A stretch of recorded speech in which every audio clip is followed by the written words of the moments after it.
Kirchhoff's voltage law, इसमें क्या होता है, हमें लूप बनाने होते हैं। बेसिकली यहाँ से अगर मैं स्टार्ट करूँ और फिर से यहीं पे आ जाऊँ, तो ऑब्वियस सी बात है यहाँ पर उतना ही वोल्टेज होना चाहिए। और देखो यहाँ से अगर मान लो मैं अज्यूम कर लूँ, सबसे पहले तो लूप में हमें अज्यूम करना पड़ता है कि कुछ करंट होगा। मान लो इसमें मैं इस तरीके से अज्यूम कर लेता हूँ कि ये रहा हमारे पास करंट आई। अब मैं यहाँ से स्टार्ट करता हूँ तो इस तरफ क्योंकि करंट ऐसे बह रहा है यानी कि पोटेंशियल कम हुआ होगा। फिर यहाँ से आप इधर जाओगे तो पोटेंशियल और कम हुआ होगा। फिर करंट देखो अभी भी ऐसे ही है तो यहाँ पे और पोटेंशियल कम हुआ होगा। और फिर यहाँ से पोटेंशियल कुछ बड़ा होगा। तो इन सभी को अगर आप ऐड करोगे तो पोटेंशियल की वैल्यू फिर से उतनी ही होनी चाहिए, राइट। तो इसमें हम यही देखते हैं कि राइज या फिर ड्रॉप जितना भी हुआ है उन सबको ऐड करोगे तो कंप्लीट लूप में वो वैल्यू जीरो आनी चाहिए। तो चलो इसको स्टार्ट करते हैं। लेट्स से मैं स्टार्ट करता हूँ इस पॉइंट ए से, ठीक है। तो ए से स्टार्ट करूंगा, मैं इस तरीके से जाने वाला हूँ। सबसे पहले मेरे पास एक पोटेंशियल का ड्रॉप आ रहा है, वो कितना है, V1 ड्रॉप है तो माइनस लगा दूंगा। फिर उसके बाद यहाँ से जब मैं इधर जाऊंगा तो पोटेंशियल और कम होगा क्योंकि करंट यहाँ पर इस तरीके से, तो कितना ड्रॉप होएगा, V is equal to I R, तो यहाँ पे आ जाएगा -IR1। फिर यहाँ से इधर आऊंगा तो बैटरी इस तरीके से लगी है, पोटेंशियल बढ़ेगा तो ये आएगा यहाँ पे +V2। और फिर यहाँ से इधर आऊंगा, देखो करंट अभी भी इसी तरफ है तो यहाँ पर आ जाएगा -IR2। ये सारे के सारे चेंजेस हो गए, इन सबकी वैल्यू जीरो होनी चाहिए। And this is based on the conservation of energy. तो यहाँ पर पोटेंशियल घूमने के बाद आएंगे तो भी पोटेंशियल उतना ही होना चाहिए। नहीं तो सोचो एक चार्ज यहाँ से ऐसे जाएगा वापस वहीं आ जाएगा और उसका पोटेंशियल बढ़ गया, बेसिकली उसकी एनर्जी बढ़ गई, तो ये फ्री में एनर्जी आ कहाँ से रही है, नहीं आ सकती ना। इसीलिए this is based on conservation of energy. Direct सवाल आ सकता है कि बेस्ड ऑन कंजर्वेशन किस लॉ पे बेस्ड है ये, तो based upon conservation of energy. इस तरीके से हम लूप बना बना करके इसको सॉल्व करते हैं। अब यहाँ से आप करंट की वैल्यू भी पता कर सकते हो। तो आई की वैल्यू आ जाएगी V2 minus V1 upon R1 plus R2 is equal to I. इस तरीके से आप देख सकते हो।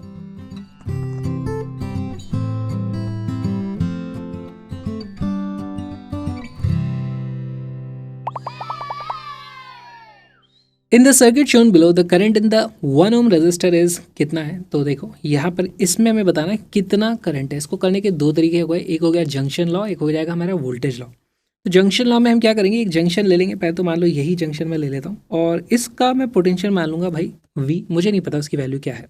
और इस पॉइंट को मान लो मैंने मान लिया कि इसका पोटेंशियल जीरो है। अब यहाँ से तीन करंट निकलेंगे, I1 I2 I3, और उन तीनों का सम जीरो होना चाहिए, है ना। ये निकल गया, मान लो I1 है, ये है हमारा I2 और ये है हमारा I3।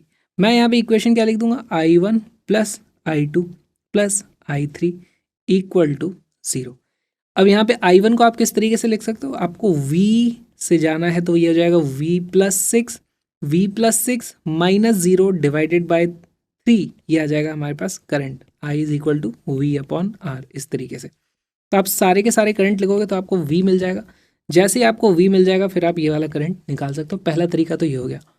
दूसरा तरीका, यहाँ पे आपको लूप्स देखने पड़ेंगे। जैसे एक लूप आप ये बना सकते हो, यहाँ पर इसमें मैं करंट मानूंगा भाई, यहाँ पे करंट था मेरे पास I। अच्छा यहाँ पे करंट I है तो यहाँ पे भी करंट होगा I और यहाँ पे भी करंट होगा I। लेकिन अब ये जो I करंट इधर आया है वो इधर और इधर दो हिस्सों में बट रहा है।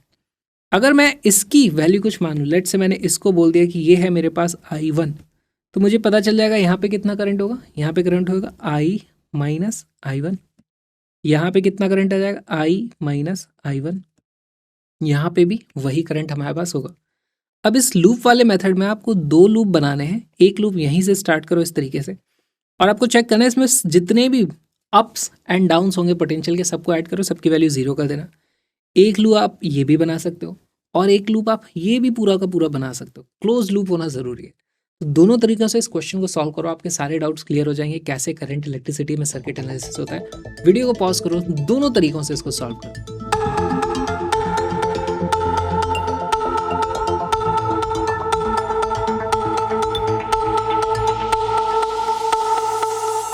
इसका करेक्ट आंसर है सी। सॉल्व करना शुरू कर दें।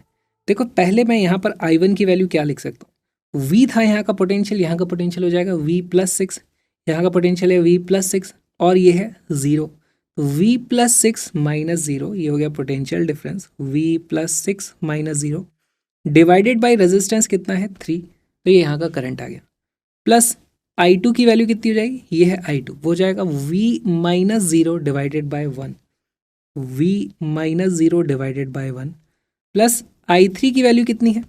अब देखो यहाँ से हमें यहाँ तक आना है, इसको आप कैसे सॉल्व करोगे। I3 की वैल्यू आप किस तरीके से निकाल सकते हो, यहाँ से पोटेंशियल ड्रॉप इन दोनों पॉइंट के बीच में कितना है, वो है V minus 9 minus 2 plus 3 times IR, है ना। इस तरीके से यहाँ पे आप लिख सकते हो V माइनस 9 माइनस 0, ठीक है, डिवाइडेड बाय टोटल रेजिस्टेंस कितना है 2 प्लस 3। कैसे है, अगर आपको ये चीज़ समझ नहीं आई तो आप यहाँ पे इस तरीके से भी लिख सकते हो।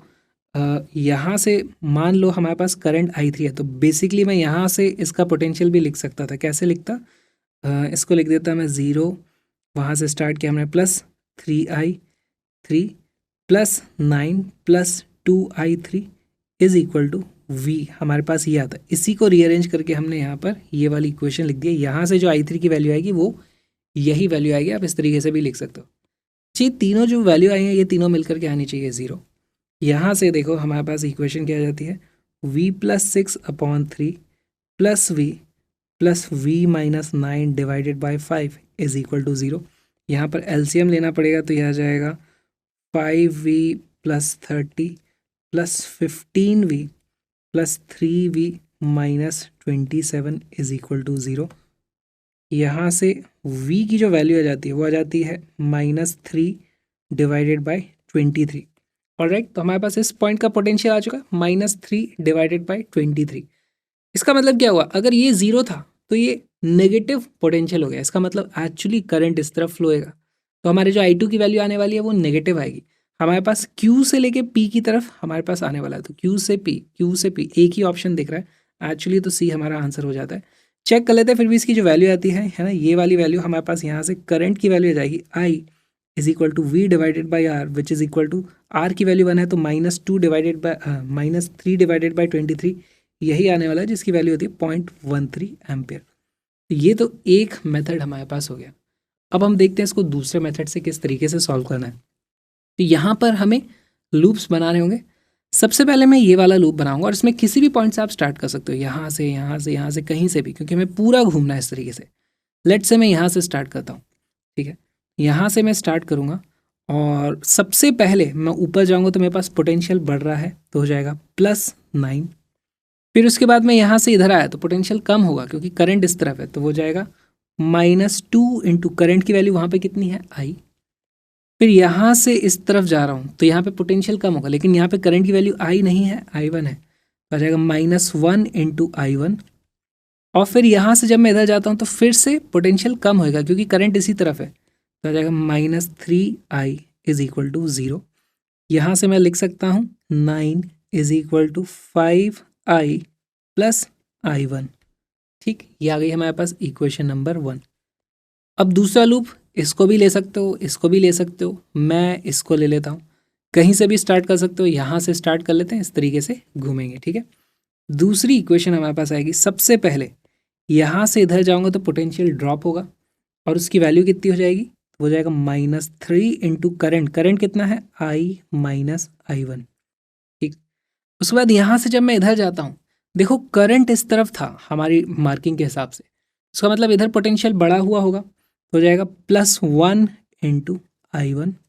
ठीक, अब मैं यहाँ पे आ चुका हूँ, यहाँ से जब मैं इधर आऊँगा तो फिर पोटेंशियल बढ़ रहा है +6, और मैं यहाँ पे जब आ चुका हूँ तो बेसिकली फिर से यहीं आ गया, तो इसकी वैल्यू हो जानी चाहिए टोटल 0। यहाँ से हमारे पास वैल्यू क्या आ जाएगी 6 is equal to 3I minus 4I1। ये हो गई हमारे पास इक्वेशन नंबर 2। अब इन दोनों इक्वेशन में से मुझे I1 की वैल्यू चाहिए, तो मैं I की वैल्यू एलिमिनेट करना चाहूँगा, तो एक काम करता हूँ मैं यहाँ पर इसको मल्टीप्लाई कर देता हूँ 3 से, इसको मल्टीप्लाई कर देता हूँ 5 से, दोनों को सब्ट्रैक्ट कर देते हैं। लेफ्ट हैंड साइड पे मेरे पास आ जाएगा 9 into 3 27 minus 30 is equal to, right hand side पे ये दोनों वैल्यूज तो अपने आप कट जाएंगी, ये आ जाएगा 3I1 माइनस हमारे पास यहाँ पर कितना है -4I1 इंटू 5, है ना, तो माइनस का 20, तो ये जाएगा माइनस का 20I1। यहाँ से आप देखोगे वैल्यू आती है -3 इज इक्वल टू प्लस का 23I1, तो यहाँ से फिर से हमारे पास I1 की वैल्यू हो जाती है -3/23 एम्पियर। अगेन I1 हमने इस तरफ माना था और हम देख चुके हैं कि करंट तो इस तरफ आने वाला है, और इसकी वैल्यू कितनी हो जाती है, इसकी वैल्यू फिर से आ जाएगी -0.13 एम्पियर। कहाँ से, ये इस तरफ था, तो हमारा आंसर एक्चुअली माइनस आया, तो यानी Q से P आएगा। अगेन हमारे पास सेम आंसर रहता है। दोनों मेथड से सॉल्व किया जा सकता है, कोई सा भी तरीके से आपको जो आसान लगे वो कर लेना। ये हो जाए तो ये ज़्यादा सिंपल पड़ता है कैलकुलेशन वाइज, है ना, आप देख लो। ये जो छोटा सा वीडियो आपने देखा एक्चुअली एक छोटा सा पार्ट है बढ़िया से क्रैश कोर्स का, जहाँ पर हमने 11th और 12th के सारे टॉपिक्स को कंप्लीटली कवर कर लिया है सिर्फ 40 दिनों में। Link is in the description, उसको ज़रूर देखना, एक भी टॉपिक छोड़ा नहीं है। आप एक्चुअली जो कलरफुल PDF हैं वो एब्सोल्युटली फ्री हैं, आप देख सकते हो क्लास नोट्स में जाकर के कि क्या क्या चीज़ें कवर कराई हैं, उससे आपका बहुत अच्छा रिविजन भी हो जाएगा। और आ जाओ जल्दी से पूरे स्ट्रक्चर्ड कोर्स में, लेकिन उससे पहले मेरे व्लॉगिंग चैनल को भी ज़रूर सब्सक्राइब करना। मैं जाने वाला हूँ एक इंडिया रोड ट्रिप पे, तो हम मिलेंगे व्लॉग में या कोर्स में, that you decide. See you soon.